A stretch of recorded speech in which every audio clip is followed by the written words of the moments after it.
Welcome to the Ben Mulroney Show on Wednesday, June 25th. Thank you so much for spending some time with us, and thank you for finding us wherever you are. You may be listening as a podcast or as a part of a streaming app or on the radio, or you may find us on YouTube. In all cases, we say thank you and welcome, and let's build the Ben Mulroney Show together. Canada's commitment to NATO on paper has been unfailing. We were founding signatories back in, I believe, 1949. However, in practice, we have been derelict in our duty by not adhering to one of the core tenets of that organization, which is that every member nation needs to spend a minimum of 2% of their GDP on military spending and upkeep so that we can be prepared to defend ourselves and each other. Because fundamental to NATO is an attack on one member is an attack on all. You attack one member, everybody else joins in the fight. That's why we were founded. There's safety in numbers. And it has been essential to keeping the post-World War II peace. And so our Prime Minister, following what many believe, and I believe, was a successful hosting of the G7 summit in Kananaskis, Alberta, went to Brussels for the Canada-EU summit, and after that ended up at the NATO summit. And here is the NATO Secretary General talking about sort of a reevaluation, a re-envisioning of the importance of NATO, thanks to one person in particular. It will also be a massive achievement in making NATO fairer.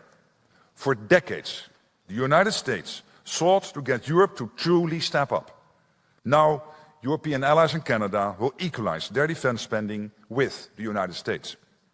So let me salute President Trump's long-standing leadership in calling for NATO to increase defense spending. Today, I am pleased to announce that NATO has already added an additional $1 trillion in defense spending over the past decade.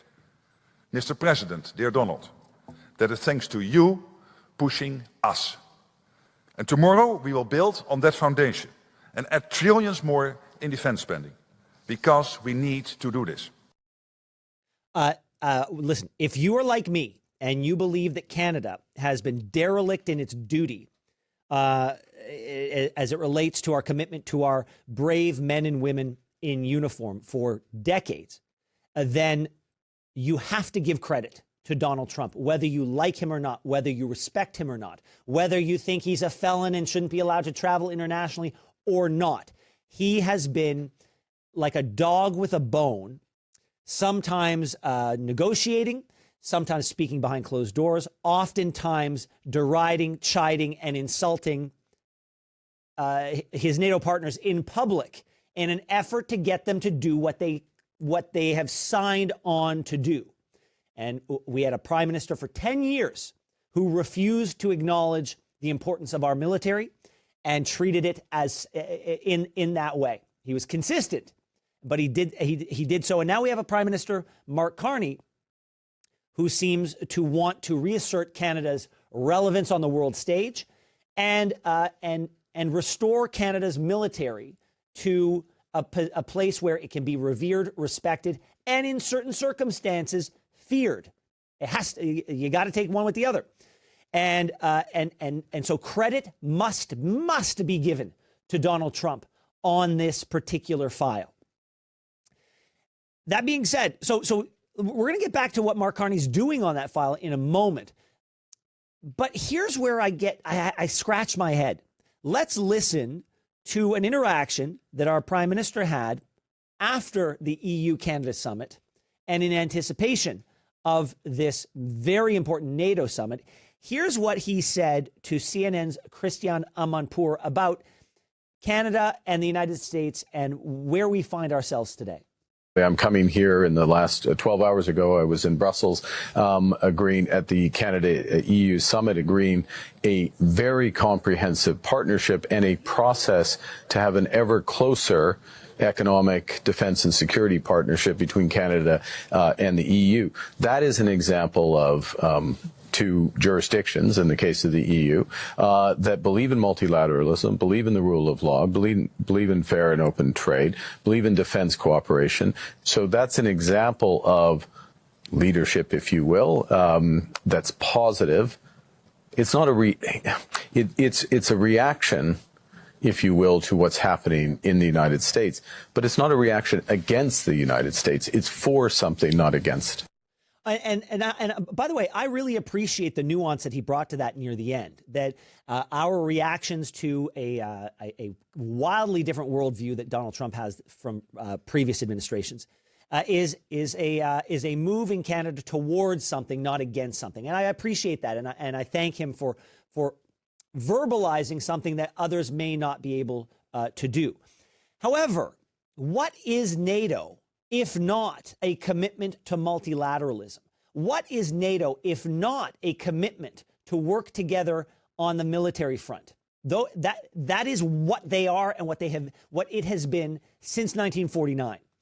And Donald Trump, yes, he has mused in the past about abandoning NATO, but I believe it was all in service of getting to this moment. And yes, he is not a dyed-in-the-wool multilateralist. He believes in one-on-one negotiation. He believes in bilateral communication. He's not a big fan of organizations like the UN and its tentacles that have spread far and wide. I get that, but NATO is central to security in the Western Hemisphere. And it is nothing if not a multilateral security arrangement. And he is responsible for strengthening it, for beefing it up, and for ensuring its viability and essential nature for generations to come. So I'm having a difficult time understanding the thrust of that comment by our prime minister. Listen, it's not multilateralism in every occasion for Donald Trump. It just isn't. But it is in this case. And it is further reinforced by Canada's additional commitment. I mean, it's ambitious. Justin Trudeau said we couldn't hit our 2% GDP commitment in military spending until like 2035. Mark Carney on the campaign trail said 2030. And then a few weeks ago said we were going to do it this year. That's ambitious on its own. Now he says that we are going to hit 5%, not 2, not 2.5, not 3, 5% annually over the course of the next few years. And that will total $150 billion a year in military spending. How we get there, I have no idea. Am I happy that this is a goal? I'm sure it's a stretch goal. Am I happy that this is a goal of our government? Yeah, goddamn right I am. This country has a history stained in blood. We have died on the beaches of Europe for democracy in World War I, in World War II, and there are forces in this country that want to start our military history with the creation of the blue helmets of the UN. That is a lie, it is a fiction, and it is a disservice and a dishonor to those men and women who died for this country. After the Second World War, Canada had the second largest or third largest navy in the world. That's how significant our contribution was to world security. And to have an ambition, not to bring it back to that, but to understand that the world is complex and it needs honest brokers and good, strong actors like Canada to be able to step up, not just with rhetoric, but with military might when needed. I'm very happy that this government is doing that. However, where are we going to get the $150 billion from? $150 billion. That's not change that you find in a sofa. 150, and I don't like these comparisons when others make them, so I'm only going to make them quickly. I mean, $150 billion, you could give $3,800 as a one-time gift to every single Canadian walking around today. So if we're going to find that, I think we're finding it in the ground underneath the feet of Albertans. That's what I think. And we will discuss that, obviously, as this government becomes longer in the tooth. Thanks so much for watching the show. Now, if you enjoyed what you saw, hit that subscribe button so you never miss another episode of The Ben Mulroney Show.